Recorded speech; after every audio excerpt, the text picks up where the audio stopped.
Hey student, welcome back to HS academy by Harshal. आज हम एक ऐसा कॉन्सेप्ट सीखेंगे जो आपके साथ हर रोज होता है बट आपने कभी नोटिस नहीं किया। That is inertia. एक बार मैं बस से जा रहा था, ठंडी हवाएं आ रही है, मौसम अच्छा है, सभी पैसेंजर्स बैठे हैं, ड्राइवर अच्छे से अपनी बस चला रहा है, सब कुछ ठीक ठाक चल रहा था।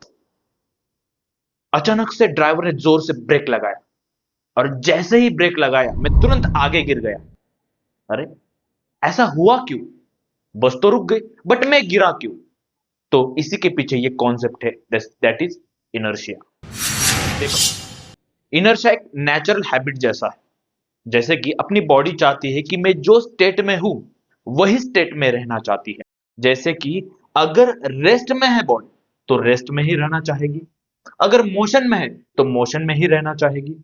तो ये जो हैबिट है इसे हम बोलेंगे फिजिक्स में। मैं बॉडी या फिर ऑब्जेक्ट बोल रहा हूं तो उसका सिंपल सा मतलब है कोई भी वस्तु। ओके, चलो एक एग्जांपल से समझते हैं इस रेस्ट और मोशन की चीज को। ओके, तो सिंपल सा है, समझो मेरे पास कोई एक वस्तु है।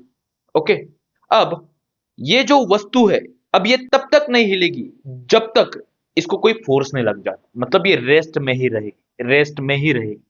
बट समझो अब ये मोशन में है, अब ये तब तक नहीं रुकेगी जब तक इस पे कोई फोर्स ना लग जाए। इसको ही हम बोलते हैं इनर्शिया। इसी इनर्शिया को द ग्रेट साइंटिस्ट न्यूटन, इन्होंने अपने फर्स्ट लॉ में समझाया है, जिसे हम लॉ ऑफ इनर्शिया भी बोलेंगे और न्यूटन का फर्स्ट लॉ भी बोलेंगे। दैट इज, वो क्या बोलते हैं कि a body continues in its state of rest और uniform motion unless an external force act on it. इसका सिंपल सा मीनिंग है कि एक बॉडी या फिर ऑब्जेक्ट, मैंने आपको बोला था कि उसका मतलब होता है वस्तु। तो कोई भी वस्तु जब तक रेस्ट में रहेगी या फिर मोशन में रहेगी जब तक उसके ऊपर एक एक्सटर्नल फोर्स नहीं लग जाता। ओके, तो यही होता है इनर्शिया। समझते हैं टाइप्स ऑफ इनर्शिया। अब कितने प्रकार के टाइप्स होते हैं? फर्स्ट टाइप आ जाता है इनर्शिया ऑफ रेस्ट। इसका मीनिंग ऐसा है कि कोई भी बॉडी तब तक रेस्ट में रहना चाहिए जब तक उस पर कोई फोर्स ना लगे। एग्जाम्पल, समझो मेरे पास एक कोई वस्तु है। ओके, सिंपल वस्तु है। अब ये तब तक रेस्ट में रहना चाहिए जब तक इस पे कोई फोर्स ना लग जाए। ओके, सेकेंड टाइप में आ जाता है इनर्शिया ऑफ मोशन। इसका भी वही मीनिंग है कि कोई भी बॉडी यदि मोशन में है तो वो तब तक मोशन में रहेगी जब तक उसमें भी कोई फोर्स ना लगे।